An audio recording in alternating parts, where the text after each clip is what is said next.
Lawrence Bishnoi gang, আপনারা তো অনেকেই নাম শুনেছেন নিশ্চয়ই। এবার কলকাতায় হুমকি তাদের নামে। কলকাতার ব্যবসায়ীকে হুমকির অভিযোগ, 5 কোটি টাকা চেয়ে। কথা বলবো প্রতিনিধি সুদীপ্তর সঙ্গে। সুদীপ্ত, কি হয়েছে ঘটনাটা?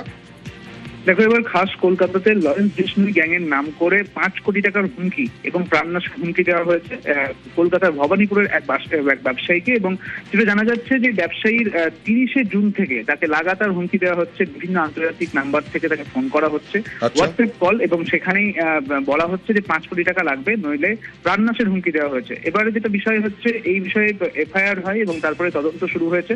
যে সমস্ত নাম্বারগুলি থেকে ফোন এসেছে সেই সমস্ত নাম্বারগুলিকেই ট্র্যাক করার চেষ্টা করছে পুলিশ, এবং এগুলি ঠিক কারা এর সঙ্গে জড়িত রয়েছে, আদৌ লরেন্স বিষ্ণুই গ্যাং এর সঙ্গে এই নম্বর যুক্ত কিনা বা যারা এটা করছে তারা যুক্ত কিনা, সেই সমস্ত বিষয়গুলো কিন্তু খতিয়ে দেখার চেষ্টা করছে পুলিশ। বেশ।